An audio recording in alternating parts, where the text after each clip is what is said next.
Në vitet e fundit, Shqipëria ka dëshmuar një fenomen ekonomik që sfidon logjikën e tregut të lirë.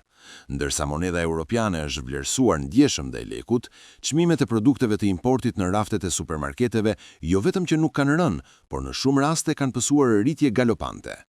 Sipas një analize të fundit, ky fenomen nuk është thjesht një pasojë e inflacionit global, por pasqyron një problematikë të thellë strukturore dhe mungesë të theksuar konkurrence në tregun tonë të vogël. Në teori, kur monedha me cilën blejmë mallrat jashtë vendit humbet vlerë, kosto e blerjes për importuesin shqiptar ulet. Ky kursim duhet të reflektohet në çmimin final që paguan qytetari. Megjithatë, në praktikën shqiptare, ky zhvlerësim kalon pothuajse i padukshëm.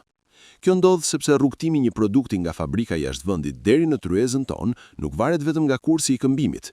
Importuesit dhe shitësit operojnë me marzhe të larta fitimi dhe shpesh aplikojnë atë që njihet si premiu rreziku, duke mbajtur çmimet artificialisht të larta për të mbrojtur nga vonesat në logjistik, taksat apo luhatjet e ardhshme politike.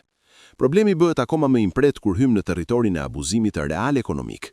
Analiza vëren se abuzimi fillon pikërisht aty ku diferenca midis çmimit në vendin e origjinës dhe atij në Shqipëri bëhet e pajustifikueshme.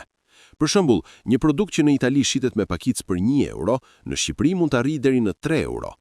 Edhe nëse llogarisim kostot legjitime si transportin, doganën e tjerë, të cilat për një ekonomi të vogël si jona mund të arrisin çmimin me 40-60%, diferenca e mbetur prej më shumë se 1 euro nuk shpjegohet me asgjë tjetër përveç rentes oligopolistike. Kjo do të thotë se një grup i vogël aktorësh që kontrollojnë importin shfrytëzojnë fuqinë e tyre për të mbajtur çmime të larta, duke e lënë konsumatorin pa asnjë alternativë tjetër. Një tjetër faktor që rëndon situatën është struktura e Shqipërisë si një treg me volume të ulta. Duke qenë se tregtarët tanë nuk blejnë në sasi masive si në Gjermani apo Itali, ata humbasin përfitimet e ekonomisë së shkallës, çka e bën koston e blerjes për njësi strukturalisht më të lartë. Por kjo rritje strukturore shërben shpesh si një velor për të fshehur rritjet abuzive, që shkojnë nga 120% deri në 200%.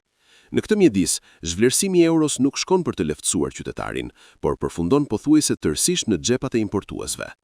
Për të dalë nga ky rreth vicioz, nuk mjafton vetëm forcimi i lekut. Ulja reale e çmimeve do të kërkonte ndërhyrje të forta për hapjen e tregut dhe nxitjen e konkurrencës së vërtetë. Pa një funksionim efektiv të autoritetit të konkurrencës dhe pa një transparencë publike që u lejon qytetarëve të krahasojnë çmimet, euro mund të vazhdojë të bjerë, por faturat e ushqimeve në Shqipëri do të vazhdojnë të mbeten ndër më të kripurat në rajon.